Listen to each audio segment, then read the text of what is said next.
Bektemir tumanida o'g'irlik jinoyati fosh qilindi. Bektemir tumanida avtoturargohda qarovsiz qoldirilgan Nexia 2 rusumli avtotransport vositasidan noma'lum shaxs 70 million so'm miqdoridagi pullarni o'g'irlab voqea joyidan yashiringan. Olib borilgan tezkor tadbirlar natijasida mazkur jinoyatga Oybek ismli shaxs qo'l urganligi aniqlandi va u qo'lga olindi. Tezkor vakillar tomonidan holat o'rganilganda mazkur shaxs Bektemir tumani Nurafshon mahallasida joylashgan avtoturargohda qarovsiz qoldirilgan Cobalt rusumli transport vositasidan 17 million 800 ming so'm miqdoridagi pullarni ham o'g'irlab ketganligi aniqlangan.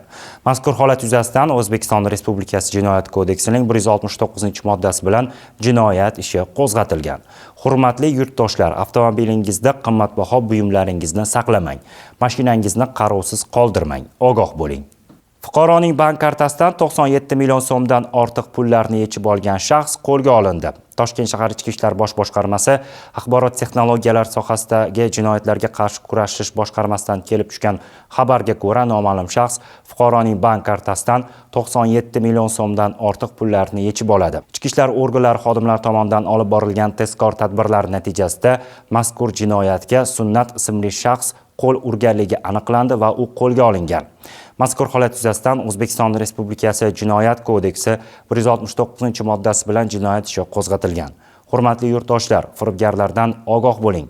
Shubhali havolalarga kirmang, shaxsiy ma'lumotlaringizni begona shaxslarga bermang. Ogoh bo'ling. Yangi Hayot tumanida Gentra rusumli avtomobil sotishni va'da qilgan firibgar qo'lga olindi. Ma'lum bo'lishicha, Aleksandr ismli shaxs fuqaroning ishonchiga kirib, Gentra rusumli avtomobilni sotishga ishontiradi va oldindan 17 ming AQSh dollar miqdoridagi pullarni oladi. Va'dani esa bajarmaydi, pullarni o'z ehtiyojiga sarflab yuboradi. Mazkur holat yuzasidan O'zbekiston Respublikasi Jinoyat kodeksi 168-moddasi bilan jinoyat ishi qo'zg'atilgan.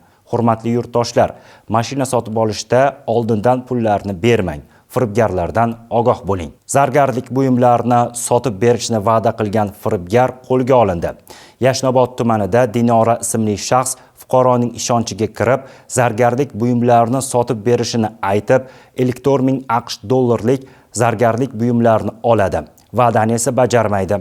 Mazkur holat yuzasidan O'zbekiston Respublikasi Jinoyat kodeksi 168-moddasi bilan jinoyat ishi qo'zg'atilgan. Hurmatli yurtdoshlar, firibgarlardan ogoh bo'ling. Fuqaroning bank kartasidan 32 million so'mdan ortiq pullarni yechib olgan shaxs qo'lga olindi. Toshkent shahar Ichki ishlar bosh boshqarmasi axborot texnologiyalar sohasidagi jinoyatlarga qarshi kurashish boshqarmasidan kelib tushgan xabarga ko'ra, noma'lum shaxs fuqaroning bank kartasidan 32 million so'mdan ortiq pullarni yechib oladi. Ichki ishlar organlari xodimlari tomonidan olib borilgan tezkor tadbirlar natijasida mazkur jinoyatga G'olib ismli shaxs qo'l urganligi aniqlangan va u qo'lga olingan. Mazkur holat yuzasidan O'zbekiston Respublikasi Jinoyat kodeksi 169-moddasi bilan jinoyat ishi qo'zg'atilgan. Hurmatli yurtdoshlar, firibgarlardan ogoh bo'ling. Shubhali havolalarga kirmang. Shaxsiy ma'lumotlaringizni begona shaxslarga bermang. Ogoh bo'ling.